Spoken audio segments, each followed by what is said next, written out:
Hi, everybody. My name is Sam Grant. I am on the product marketing team here at Alma, and I'm going to be your moderator for today's session. I am so excited to be moderating this session that's going to be focused on the Safe and Sound Protocol, also known as SSP, which is an application of the Polyvagal Theory. And more specifically, we'll be talking about how SSP can be integrated into your practices. I'm thrilled to be joined by a few special guests today as well. We have Rebecca Knowles from Unyte, who has some really unique expertise on this topic, as well as Liz Marshall and Jill Hosey, who both use SSP in their practices today. They can do a much better job of introducing themselves than I can. So I'm going to pass the mic to Rebecca to introduce herself. All right. Hi, everybody. I'm Rebecca Knowles. I'm an occupational therapist and a registered yoga teacher with a specialty in sensory processing and mental health. I also lead research and education at Unyte. And I'll pass it over to Jill.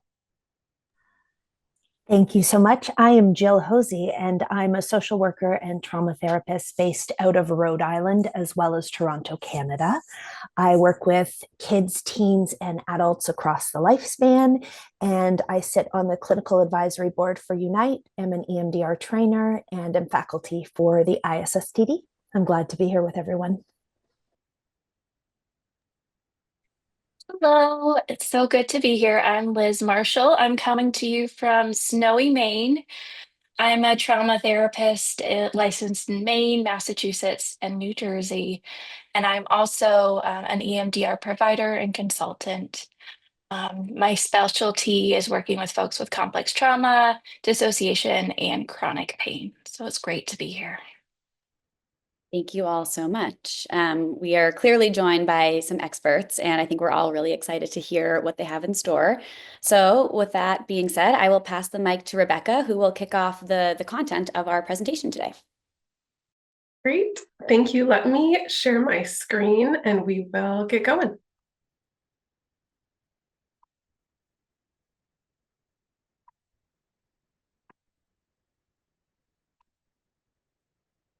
Okay. I'll just assume that looks okay for everybody. Okay, so you've gotten to know the three of us a little bit already, and I'll just share I'm really pleased to be here with Jill and Liz, who are really expert providers in SSP. So what we'll do at the start today is cover a little bit more of the science of polyvagal theory and how it applies to the SSP and to listening therapies. And my hope is that you'll walk away today with kind of a richer understanding of the science and mechanisms, and then followed in our panel by some real life stories and clinical applications of how this really powerful tool can be used to support regulation in your clients. So yeah, we'll start with some strategies on how music can enhance regulation for your clients, talk about the impact of SSP, and get into the panel. So I'd like to start today with this term regulation. I think we hear this all the time, or maybe you're thinking of images you've seen on social media or on TikTok of someone looking very calm and serene or meditative. But I just want to challenge the idea that being regulated means being calm all of the time. I think you can be regulated and be frustrated. You can be regulated and sad, or even regulated and joyful. But that really regulation is about having an awareness of our internal state and connecting to ourselves so that we can use the just right level of resources to effectively respond to what's happening in our life. So we're going to talk today about different nervous system states, but I want you to think of each of these states as being adaptive, and ultimately they're all doing a job to help keep us alive. And I think ultimately what we want for ourselves and for our clients is to be able to develop richer awareness of how we move through these states so that we can harness them to be as effective as we'd like in our day-to-day experiences and in our work with clients. So we'll discuss some strategies and tools that you can use both with yourself and with your clients, all through the lens of polyvagal theory. So you all probably also hear this term, the nervous system, used a lot. So we'll also level set on what these structures are and these different systems with different functions. So the nervous system includes the central nervous system and the peripheral nervous system. And the CNS is really just the brain and spinal cord. And then the peripheral nervous system is kind of everything else. So within the PNS, we have our somatic and our autonomic subsets. And the somatic system is mostly a voluntary system. So this is the collection of nerves that transfer information between the brain and the muscles and communicate what they need to do. So if I wanted to pick up a pen off my desk, my nerves would send a signal from my brain down to the muscles in my hand to contract at the just right intensity, pace and timing to coordinate that movement so that I can do what I need to do. And this is very different from the autonomic system that operates mostly automatically. So the autonomic nervous system is the collection of nerves that mediate our essential physiological processes. And these are things like our heart rate, our breathing, our digestion, and even more. So what's interesting is, you don't have to tell your heart to beat. It's going to do it on its own. But with something like breathing, where there's innervation through both the somatic and the autonomic nervous system, breathing is going to happen whether you're thinking about it or not. And you can also use breath as a way to control or slow the pace of your breathing to influence your physiological state. So we're going to talk a little bit more about that in a moment. And even within the autonomic nervous system, there's this other division of sympathetic and parasympathetic nervous fibers. So keep this chart in mind as we talk a little bit about polyvagal theory and go a little bit deeper into the nuances within the ANS. So within the autonomic nervous system, we have this really important nerve called the vagus nerve or cranial nerve 10. And a cranial nerve is just a nerve that emerges within the brain. So the vagus nerve functions from the bottom up and serves this really key role in communicating information from the body up to the brain. So 80% of the fibers are roughly sensory and 20% motor. So that means it's kind of surveilling the internal state of your physiology and then communicating that information up to the brain so that you can act upon it. So the vagus nerve is sometimes called the wandering nerve, and you can think of it like an internal surveillance system. And really the big picture here is that the autonomic nervous system is really closely integrated with so many other systems in our body, including our sensory systems, which is how we process sound. So polyvagal theory gives us really unique and different perspective on the autonomic nervous system. So we used to think of the sympathetic and the parasympathetic divisions as being a binary kind of on and off system. So if your sympathetic system was functioning, it was like pressing the gas pedal and your body was mobilizing around gathering up all your internal rheses to help you fight, flight, or flee from a perceived threat. And then the parasympathetic system was thought of as just the kind of the rest and digest kind of off or break system within the body. But we understand a richer perspective through polyvagal theory that we really have an emergence of kind of three different states that exist on a continuum and interact with each other in a much more nuanced way than this binary thinking. So polyvagal theory was established and sits on this foundation of an evolutionary need for communication, collaboration, and connection with other people. So it establishes this face-heart connection through a system of cranial nerves. We call this the social engagement system that kind of works together, interacting with the autonomic nervous system to help us innervate the structures and functions in the head and face that allow us to connect with other people.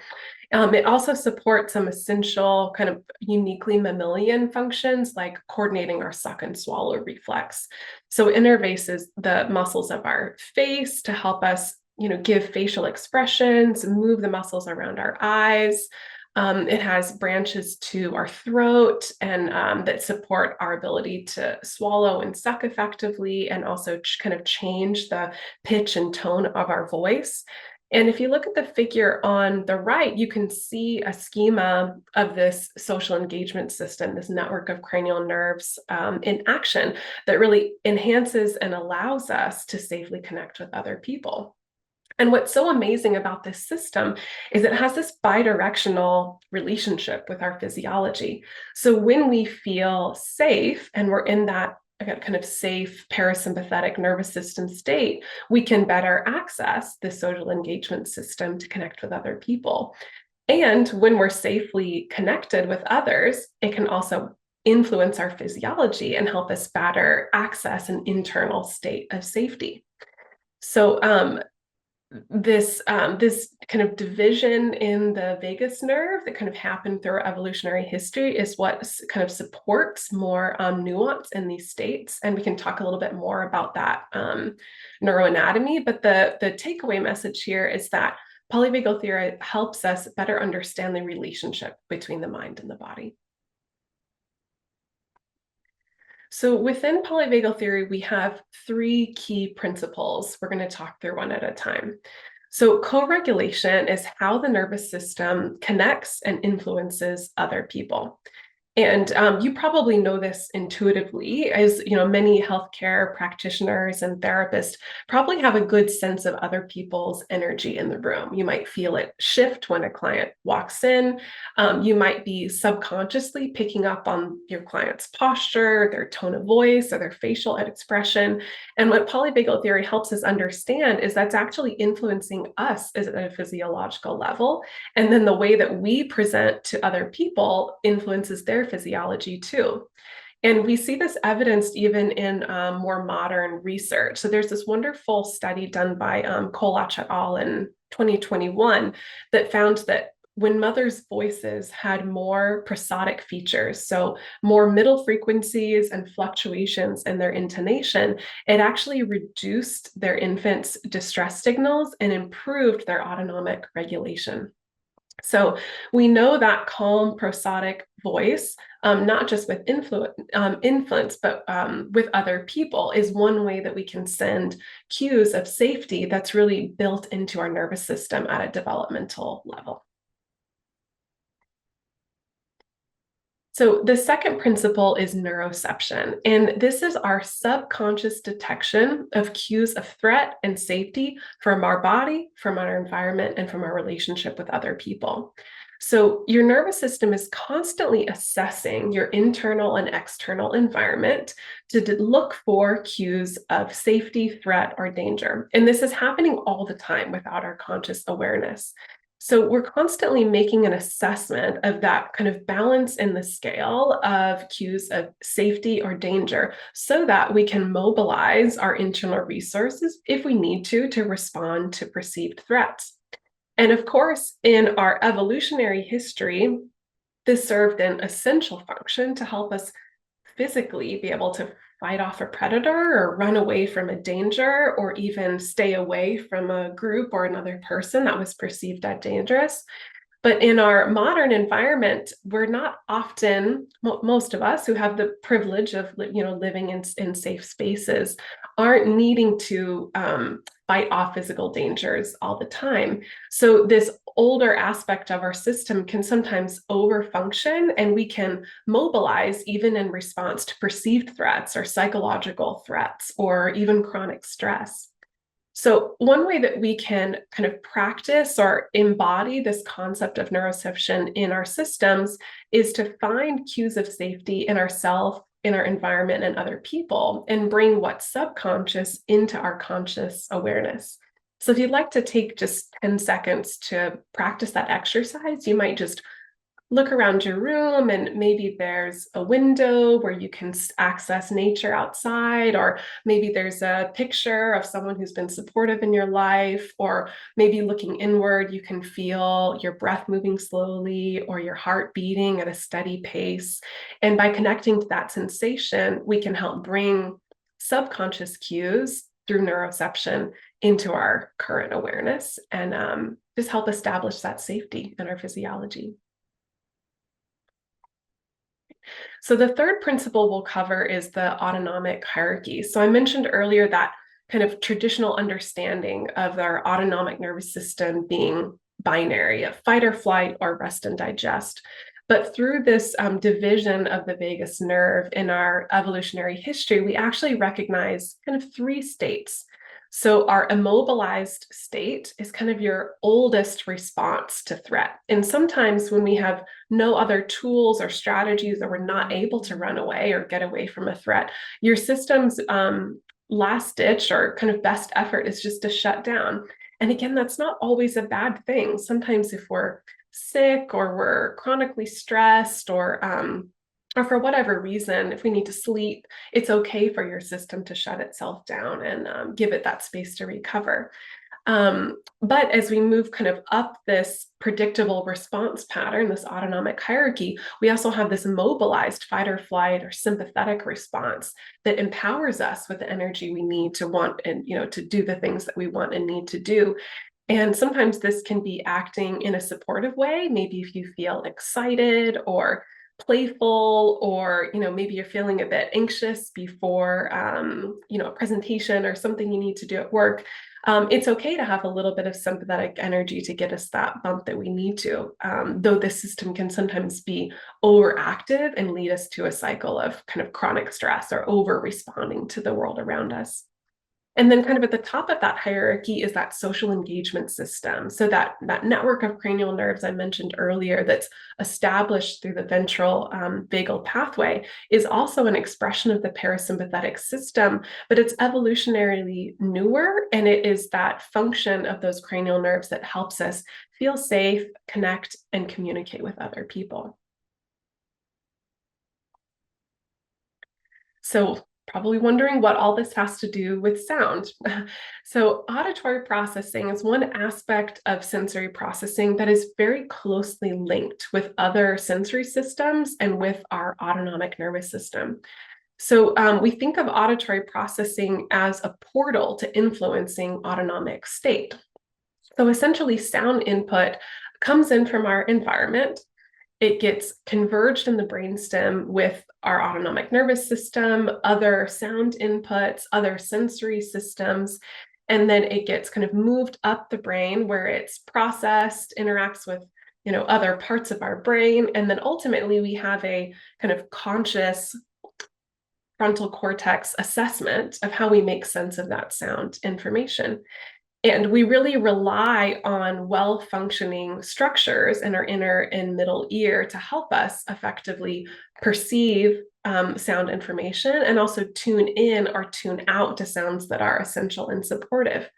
So what we have found through Dr. Porges' work and through polyvagal theory is that for some people who have chronic stress or have an influential trauma history or even have certain behavior or physical health concerns, that this middle ear transfer function and the physiological impact of our auditory processing system can fall into learned disuse. And we might learn inadvertently to prioritize sounds or frequencies that don't feel safe, which can then have a kind of a bidirectional impact on our physiology. So we know that sound influences autonomic state. We know this in our bodies. Maybe if you've ever heard a sound that helps you feel relaxed, or if you've turned on some like pump up music before you go to exercise, that's this auditory portal in practice. So we also know that different frequencies of sound send different signals to the nervous system. So for example, very low frequencies, think like rolling thunder or the roar of a lion, can signal danger to our system. And very, very high frequencies can be very alerting to our system. So think like an animal in distress or a bird call is one way that our system has learned to identify danger. So these are all survival strategies, right? Middle frequencies, so think like the sounds of a choir singing or children playing, are actually really nourishing to our nervous system. And they're one way that we can signal that our system is safe and we can relax our defenses. And it's a cue to safely connect with other people. So like I said, over time, we can learn to inadvertently prioritize cues of danger or threat, or some people with low muscle tone or with a influential trauma history might have a hard time at the physiological level perceiving and prioritizing those middle frequencies. And that's really where the Safe and Sound protocol can come in. So I just want to offer kind of 3 strategies or kind of 3 clinical applications that you can take away from this material. And there are kind of a few options here for how we can take the physiology and the structures of the social engagement system and bring them into practice. So the first, like we talked about earlier, is through voice. You can send cues of safety through prosodic voice and facial gestures. You can also send cues of safety through sensory elements. So by adapting the sensory environment of your office or your client's home to better match their sensory needs and preferences, it's one more way we can cue safety to the system. And then we can also send cues of safety through sound and music. And this can be felt through using nature sounds or calming instrumentation, or even exploring musical preferences with your client. And then another way that you can use sound, really leaning into all this wonderful evidence and research we have about the effect of middle frequencies on the social engagement system and on autonomic state, is through the Safe and Sound protocol. So this is a listening therapy that was initially designed to reduce auditory hypersensitivity and promote social engagement behaviors.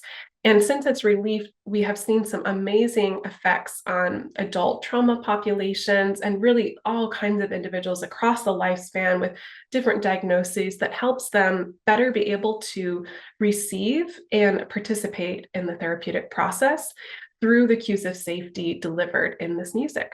So it helps improve the function of the middle ear, and it's really designed to be a process, or like to say a neural exercise, not a quick fix, that's delivered through a licensed and trained practitioner.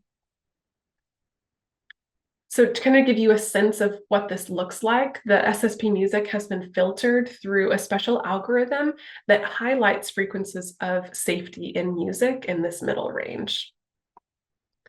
So this gives you a bit of a sense of what it looks like. This is a kind of spectrogram of a portion of the SSP music. So you can see the full spectrum sound on the top, and then the kind of consolidation of middle frequencies on the bottom. And of course, this is delivered in a progressive, dynamic, very thoughtful way that is specially designed to help exercise the middle ear muscles and help the client progress through the 5 hours of music, working towards kind of rehabilitating that function of the middle ears. So SSP is delivered by a skilled, trained provider who is offering co-regulation and support throughout the process. And we find that this is really essential for enhancing outcomes and supporting your clients through what can sometimes be a strange or uncomfortable process of moving from maybe a chronic state of defense into safety and social engagement. So we find that the training through the SSP program, the skills that providers learn there translate really well to other practice areas. And then we also offer lots of support through the SSP community, our client success team. We offer CE and continuing education opportunities, mentorship, and are really here to guide practitioners and kind of effectively bring this tool into their work. There's a quote from Jill, who's here. And I'll just briefly touch on the evidence, and then we'll switch over to our panel here. So we have found that research on the SSP has demonstrated significant improvements in social engagement, autonomic regulation, sensory processing, and mental health through about 10 published studies with more than a dozen in progress. And if you're interested in learning more, you can go to the Unyte Health website and read up on those studies or access our evidence summary. We're also seeing a pretty significant impact of SSP through real-world data collected through our assessments platform. So we're finding that many clients who experience the SSP are reporting fewer symptoms of anxiety. And these are pretty dramatic effects from clients who are reporting at least moderate or high severity before starting SSP. Most of them are decreasing significantly to be in that mild category, or in some cases not meeting diagnostic criteria. And we see those same benefits kind of similarly translated across depression, trauma symptoms, and more. We also have a collection of case studies if you'd like to read more about what this impact looks like. And then if you're interested in becoming a provider, the steps are pretty simple. You can start with a call with our team, ask your questions. Once you purchase training and subscription, you set up your account, complete the training, and then you're ready to get started. So from here, I will end my screen share and we can step over to the panel. Thanks so much. Thank you so much, Rebecca. That was such an informative and an interesting presentation. So thank you for the time of putting that together and sharing it with this group. So I'm going to transition us to our panel now, and so we can hear from some wonderful practitioners that we have on the call. I have a few questions that I'm going to be asking the group, but just want to remind anyone who's watching that if you have questions along the way, you can submit them through the Q&A box found at the bottom of your Zoom screen. We will be saving a little bit of time at the end to answer a few of your questions. So to kick us off, I would love to hear, maybe starting with Liz, and then Jill, if you want to offer some reflection as well, I'd love to know how long you've been using SSP in your practice. Thank you, Sam. So I'm a relatively newer SSP provider. I actually got certified in this past spring, but it's really kicked off in my practice, and I have done it with almost all of my clients, or in process with almost all of my clients. So I will say what exactly reflecting on what Rebecca said of having skills as a trauma practitioner, implementing SSP felt really natural, and SSP has also enhanced my ability and my clients' ability to feel like they can move slowly and titrate as we're working through difficult material. So, thanks. Thank you. Jill, I'd love to hear from you as well. So I have been using SSP or working with it in my practice since about 2018. And I would say that how I've used it in practice has changed and evolved across time as we've come to learn more. As I've done the SSP multiple times at different points in my life, after illness, after different experiences. And I would say that providing there's an openness and a curiosity, and it's a fit for my client, depending on where we are, I'm integrating SSP with all of my clients. How I do it depends on each unique client, but my goal based on being a trauma therapist is how can I better understand how SSP can be supportive to my client? And if this is part of, something my client's goals, it can be incorporated, then we work together to create a optimal delivery plan. Incredible. You were really an early mover there, so we feel very grateful to have you here today. Both of you spoke to this a little bit, but I would love to hear a bit more about how the SSP has impacted your practices, either from like how you've grown your practice by offering this new application, or if you want to share any cases that have been like really outstanding for you. I'd love to just hear kind of how it's impacted your work as a provider. So I can start. So I think one of the things that's really interesting about the SSP is that it can be really beautiful integrating it into pre-existing trauma work, or work with clients that I've already had on my caseload, new clients. And also, one of the gifts of the modality is that I've had, and most of these referrals have been through Unyte, where I have clients coming to me solely for SSP. So they may already have a therapist, they may have already done therapy in the past, and they're just coming to me for this modality. So it's an interesting balance. I think from a bigger practice scope, what's been really, I think, sustaining as a practitioner is I have clients where we're doing a little bit of SSP weekly, and they're also listening on their own in between sessions.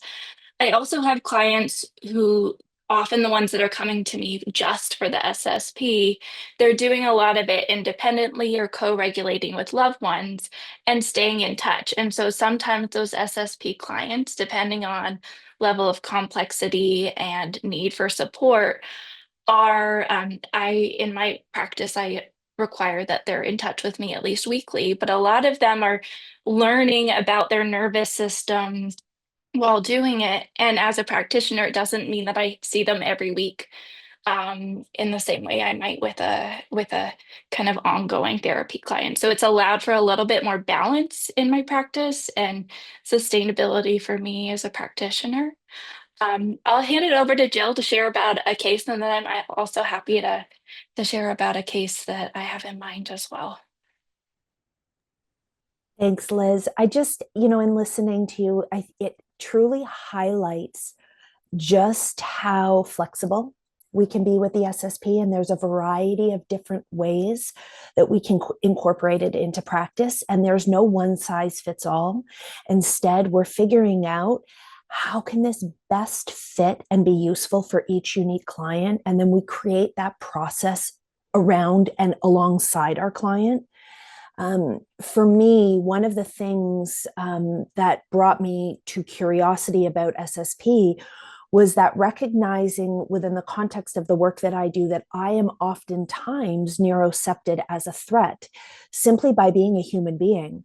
When you've been hurt by other human beings and healing comes through relationship and being in connection with other human beings, but it can be really challenging to get to that place of how can I be in relationship that is terrifying and also experience healing at whatever pace is tolerable and manageable. And so for me, it was, is there a modality? Is there something out there that can work bottom up with these cues to danger and threat to life that I can incorporate that can support this process of perhaps expanding social engagement and just the ability to be with me? And as we enhance that, it can transcend into other relationships where clients get to practice. And then we also get to shift into other modalities. Now, again, the pace by which we move is depending on each unique client, but it truly provided me with an additional way of being able to support a client in being able to create greater ease and flexibility in simply being with me in the space. And for me in my practice, the therapeutic relationship is one of the most important things. And so SSP has really shifted the ways in which I'm able to work with people on a variety of different levels. Turn it over to you, Liz, for a case if that would be helpful, and we can go back and forth or whatever works. Wonderful. Jill, you are such a wealth of knowledge, and I'm so grateful to be here, continuing to learn from you. One of the things I also just wanted to know in listening to you is, I think as a practitioner I've gone through the SSP twice in the last year personally. I have noticed an incredible shift in my ability to be present for clients. And when you think about the co-regulation piece, oftentimes as therapists, we're picking up the energy of our clients. And so if a client is coming in a sympathetic state, if we aren't managing our own regulation, then we're going to meet them in a activated or sympathetic state. And so the SSP for me as a practitioner, I am so much more aware what's happening in my body. And so I am immediately picking up when a client is activated and signaling to myself, okay, how do I mirror and slow down enough so that their body might mirror what I'm doing? So I also just want to encourage, I think I have a dream that all therapists can access, and all health professionals, healing professionals in general, because the power of our regulated nervous system goes so much further than any modality we can ask for. So just wanting to note that. Um, and so thinking about a case that's been really exciting for me. Every time I talk to this client, she's just like, absolutely. There have been so many tears of joy from her experience with the SSP. She's been a long-term client. I've been working with her for almost 3 years now, and comes to me with a history of complex trauma, chronic pain, autoimmune, and GI issues as well. And from early on in our work, one of the things, as we tried to engage in grounding exercises, one of the things we noticed was anytime we connected with the tiniest bit of safety, we could stay there for a moment, but then something in her nervous system would shut down and want to avoid, want to do something else. There were parts of her that jumped in that it is not okay to be safe. And so we've worked very slowly to gain trust with her nervous system over the last 3 years or so, and she was one that I was really excited to bring the SSP to. So it did take, we did a lot of careful preparation work. Because I think there were a lot of parts of her nervous system that were uncertain about what is this new thing going to do? Is it going to be hard? Is it going to be scary? There were just so many unknowns. And so our preparation, we took about 2 months of preparation of going through the different questionnaires, understanding different aspects of how her nervous system responds to stimuli. And we would spend a little time with each question and just notice what was going on in her body. And that preparation has helped her so much as we began our listening. Um, and she's someone where, so we're almost it finishing, so it's a 5 hour protocol. We're almost finishing the first hour, and her to kind of give you a sense of what titration or dosing of the SSP can look like with someone who has a complex presentation is that what we've found is her body can tolerate about a minute of listening. And so we'll do a minute of listening together. And sometimes we'll wait for the end of the session because she knows it's so grounding for her. And sometimes we'll also, if she is having an activation, we might listen we might listen to like 10 or 20 seconds. And she's found that that can really reset her nervous system really quickly. Um, And so some of the gifts of the SSP is that because of all the pain, she oftentimes dissociates from her body. And one of the gifts of the SSP has been finding safety and connecting to what is happening in her body with the pain, being curious about the pain.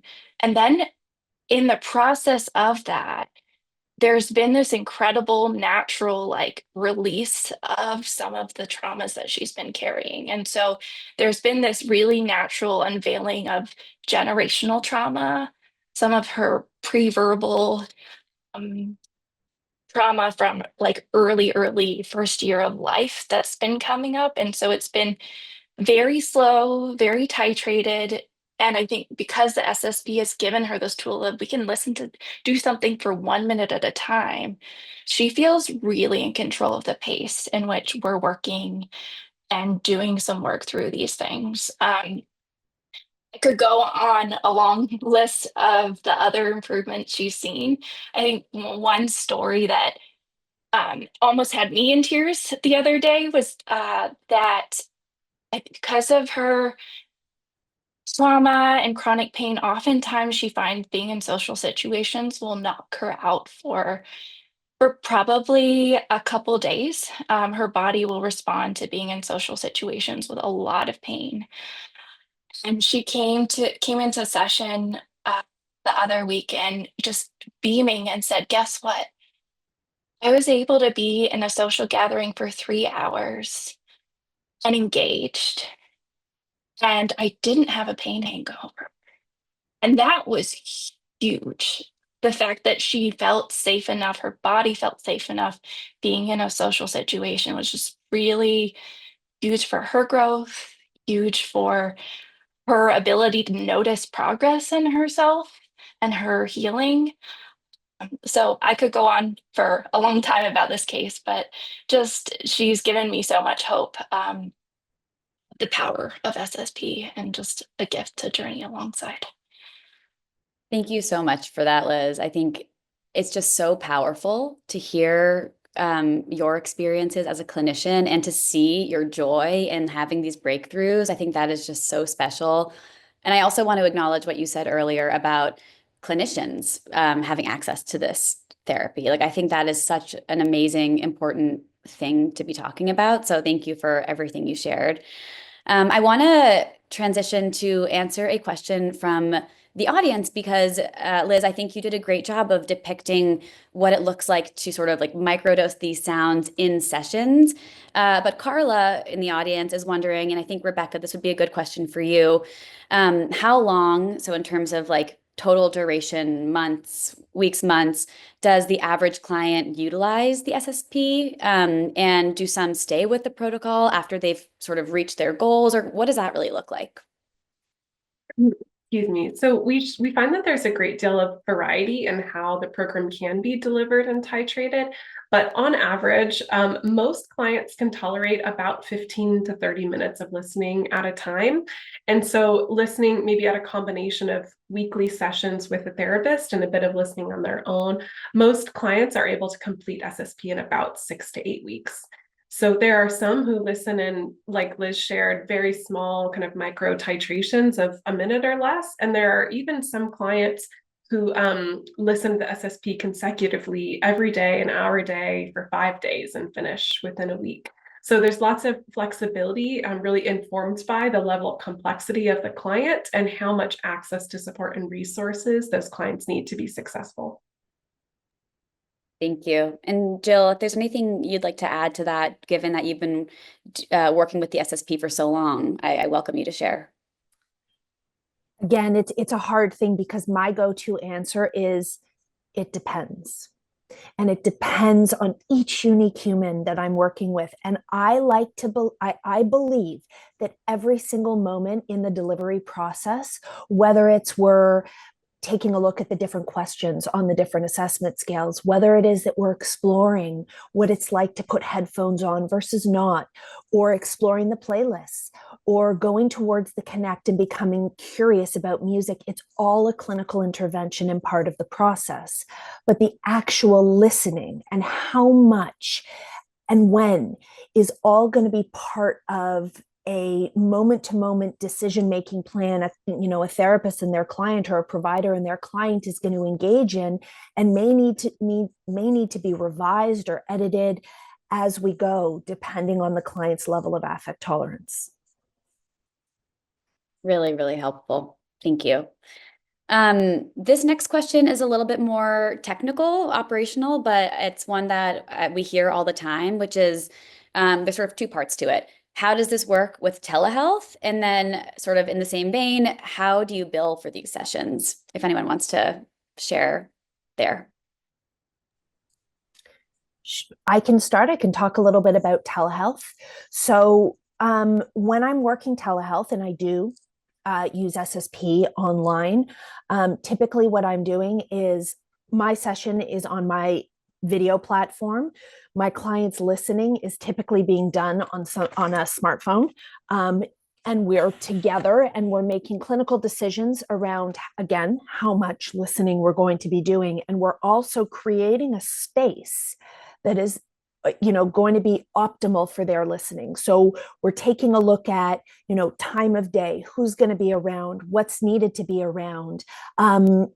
Is there, I oftentimes include a mechanism of expressive arts as part of listening when I'm online. So someone may be drawing or sketching or writing or doing something, painting, building, which we can then explore after. So I'm using the same considerations around internal, external, and relational safety, but holding in mind that we're on a screen.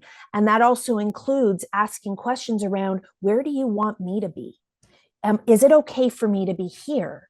Do I need to be further back? Do you want me not to be looking at you? So just really thinking about, what is going to create the greatest conditions for external, internal, and environmental safety with the screen. And for some people, the screen actually is helpful in creating distancing. Not for everyone, but for some. Thank you so much. Liz or Rebecca, anything else to add there? It's okay if not. There's plenty more questions. So I think I'm happy to chip in with the practice structure billing piece, because I know it took me a little while to figure that out. SSP does require, from a practitioner standpoint, a subscription and listening. And so the way that I do it is most when a client's given access to the SSP, they have access to the programs, which I kind of monitor. But it's a 12-month subscription. And so I offer that at a flat rate. And then because I'm oftentimes, I will say with SSP more than other therapies, I have a lot of clients who are emailing and checking in between sessions, or clients who are doing it a little bit more independently, where I'm asking for weekly check-ins. And so that cost covers the subscription fee for the Unyte to have the license, as well as my ongoing monitoring. And then however often they want to meet for regular therapy, it's either through insurance that I'm billing, or out of pocket, depending on the client. And so it took a little while, but I know some practitioners do a monthly subscription, because I really don't want my clients to rush through it faster than necessary. The 12 months felt really kind of ethical and aligned with how I offer it to clients. Wonderful. Thank you so much. We'll do a couple more questions. We have a few from the audience that are a bit more specific to either populations or certain illnesses or things that people are going through. And so I'm going to share some of the questions, and then we'll let any of you answer what's calling you. So one person is asking how SSP is used to help treat misophonia. That's one that came in. There's another question related to long COVID, if we've seen any impact there. And then lastly, and again, please feel free to answer any part of this. Somebody asked a question about if there's sort of any research or if we have any case studies related to the use of SSP with veterans or police officers, emergency medical services. So that was a lot. I'm going to open it up to our panelists. Rebecca, I love that you're off mute. Let's hear it. Sure, I can start and y'all are welcome to jump in. So the first one was misophonia. So I appreciate that this was raised because reducing auditory hypersensitivity is one of the original indications for SSP when it was first developed. So if you're interested in learning more about this, there are a couple of really phenomenal clinical trials you can access through our evidence summary, which I think we can share maybe in the chat now or another way through our website, where you can read about the impact of the program. So those initial studies were on children who met the criteria for autism, or at least met many of the diagnostic criteria, and presented with symptoms of auditory hypersensitivity. So we've seen some really amazing impacts there, both with the autism population and with folks who experience misophonia. I think the second one was long COVID, which is also a really interesting clinical application. This is still an emerging area of practice, and our understanding is that long COVID clients experience the condition at the neurological level, and it's expressed as dysregulation in the autonomic nervous system. So we have found through case studies and reports from providers that SSP can be a really powerful tool in their toolkit for improving autonomic regulation, which helps improve their resiliency to some of the side effects and symptoms of the condition. Dr. Porges also wrote I think co-authored a paper about the COVID through the lens of polyvagal theory. And so it's a wonderful read, very well researched, and it includes authors from many disciplines in medicine and physiological research. So if you're interested in learning more about long COVID through a polyvagal lens, I encourage reference to that paper. And I bet we can share that in the chat too.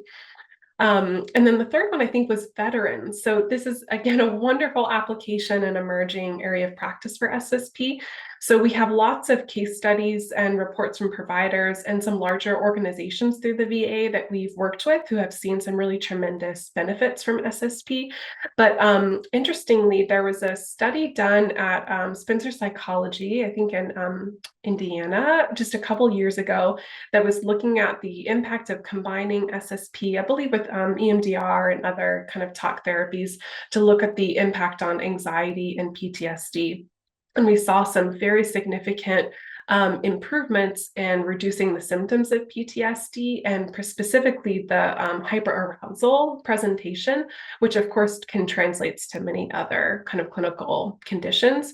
So because the results of that study were so compelling, the lead author there, who's now with Ohio State University, his name is Dr. Jacek Kolacz, was just approved for, I think, a $4 million grant from the Department of the Defense to study the effect of SSP on veterans and other kind of civilian populations. So again, kind of targeting the impact of SSP on anxiety and PTSD, measuring both through subjective measures and through physiological measures like heart rate variability, how SSP can improve autonomic regulation. So we released a press release about that study a month or so ago. I think that can probably be shared in the chat too, or we can send in a follow-up if you want to read more about the potential impact. Go ahead, Liz. And I'll quickly chime in and say I'm currently doing, I had 2 clients who came to me specifically for long COVID, and they're seeing really powerful results even with them. With both of them, we're going very slowly within the first hour, and they're just noticing ability to sleep, digest. There's so many things that they're noticing in terms of shift in nervous system with SSP. And I will just add on that I am a success story of long COVID being treated with the SSP. There's a book coming out by Dr. Porges and Karen Onderko, which is going to be focusing solely on SSP. And I provided a case study based on myself and my experience with long COVID. So the research is still emerging, but if you take a look at, as Rebecca shared, the paper that Dr. Porges wrote and what we're starting to see with long COVID and the impact on the autonomic nervous system, the results make a lot of sense. So. Thank you so much for sharing your own personal journey, and for all of you having such clear answers to all these questions. I think that's pretty amazing. That is it for our panel today. It was so wonderful hearing from Jill, Liz, and Rebecca. This concludes our webinar for today. Another enormous thank you to our wonderful experts for joining us today and sharing all of their wisdom. I personally learned a lot and am really excited and motivated by the Safe and Sound protocol. So thank you. For those who are still on, we will be sending out a recording of today's conversation via email if you'd like to watch on demand. We'll also try to work on getting some of those resources that Rebecca mentioned so that we can share those out. And then lastly, we would love your feedback. So there'll be a survey, and please take a minute or two to fill it out because that will help us make these experiences better. But that concludes our session today. Thank you all for joining. Thank you to our panelists, and have a lovely rest of your week. Thank you so much.